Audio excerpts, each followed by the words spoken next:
Selamat pagi saudara-saudaraku, dimanapun saudara berada. Mari dalam kerendahan hati kita menghadap Tuhan untuk mendengarkan firman-Nya. Mari berdoa.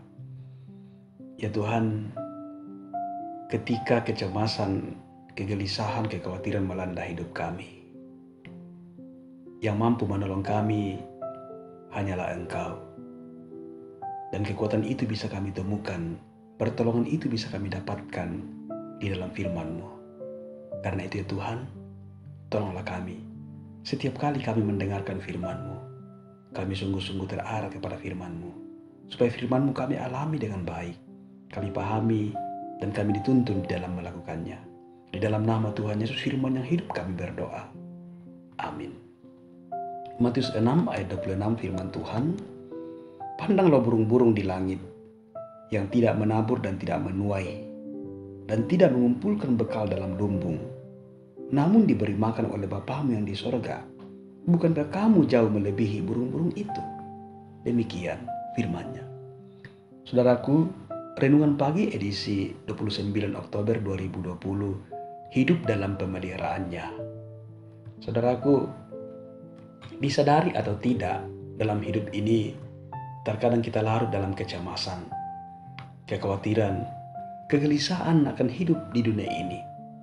Dan Tuhan yang telah menciptakan kita dan sungguh mengasihi kita, pastinya tahu dan peduli akan keadaan manusia, sehingga Dia hadir memberikan pengajarannya agar hidup kita tidak dikuasai oleh kecemasan, kekhawatiran dan kegelisahan.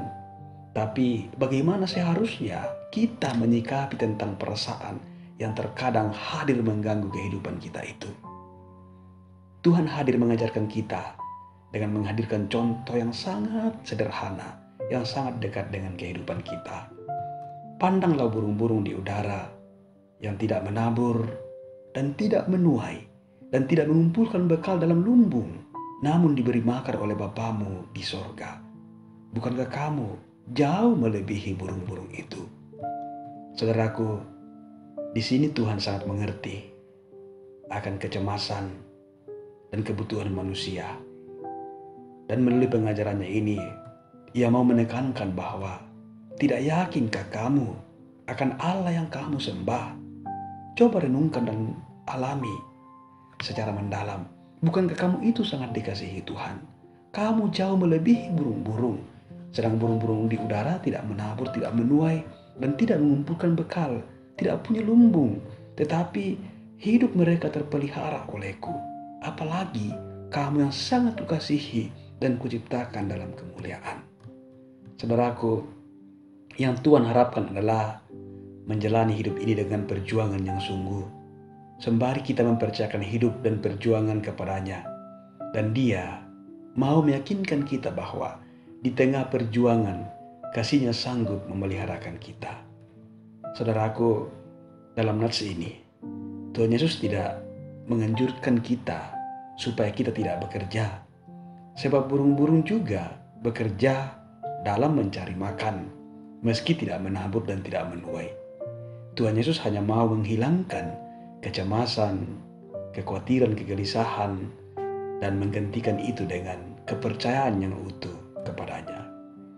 Yohanes 20:29, "Berbahagialah kamu yang tidak melihat namun percaya." Ini gambaran iman yang Tuhan Yesus ajarkan kepada kita, yaitu suatu iman yang imajinatif, yang mau terbuka terhadap kemungkinan-kemungkinan baru yang Tuhan nyatakan dalam upaya memelihara kehidupan kita. Dan kalau saudara dan saya ada sampai pada titik ini, bukankah setiap saat kita melihat dan mengalami kemungkinan-kemungkinan baru dalam cara Tuhan memelihara kehidupan kita? Dan percayalah saudara-saudara bahwa janji pemeliharaannya akan tetap berlaku dalam kehidupan kita. Dan dalam Yohanes 17 ayat 11b, di mana doa Tuhan Yesus kepada Bapanya, "Ya Bapa, peliharalah mereka dalam namamu." Ini bukti akan kepedulian mendalam dari Tuhan Yesus kepada kita umatnya.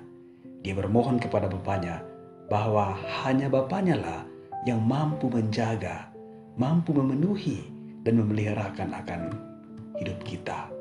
Saudara-saudaraku, yang banyak menggeser pemahaman kita akan pemeliharaan Tuhan dalam hidup kita adalah karena tidak terpenuhinya apa yang kita inginkan. Padahal Tuhan sangat concern pada apa yang kita butuhkan. Dan tidak ada kebutuhan kita yang tidak dikenalinya. Dan Dia sanggup memenuhi yang kita butuhkan sebagai bukti kasih-Nya dan sebagai bagian dari janji pemeliharaannya pada kita, bukan pada apa yang kita inginkan. Karena keinginan itu akan condong pada peninggian diri dan melupakan Tuhan. Saudaraku, teruskanlah perjuangan kehidupan yang adalah anugerah-Nya. Bekerjalah, berjuanglah dengan mengandalkan Tuhan. Dia sungguh peduli pada yang kita butuhkan. Dan janji pemeliharaannya terus berlaku atas hidup kita sekarang sampai selama-lamanya. Matius 6 ayat 30. Jadi jika demikian, Allah mendandani rumput di ladang yang hari ini ada dan besok dibuang ke dalam api. Tidakkah Ia terlebih lagi mendandani kamu, hai orang yang kurang percaya? Tuhan sungguh peduli, mengenali kebutuhan, dan akan terus memelihara kehidupan kita. Haleluya. Amin. Mari berdoa. Tuhan, terima kasih untuk firman kehidupan yang kami alami di pagi hari ini. Kami semakin diteguhkan bahwa Engkau Allah yang sungguh peduli dengan kehidupan kami. Hanya Engkaulah Allah yang mampu memenuhi kebutuhan kami dan mampu memelihara akan kehidupan kami. Tuhan, teguhkanlah iman kami, agar kami sungguh percaya dan mempercayakan kehidupan kami seutuhnya kepadamu. Kami terus berjuang, kami terus bekerja dalam mengandalkan Tuhan, dan hidup kami akan terus dipeliharakan oleh Tuhan. Ya Tuhan, pegang tangan kami, arahkan langkah kami Tuhan, supaya kami terus berjalan dalam tuntunan kasih-Mu. Di dalam nama Tuhan Yesus kami berdoa. Amin.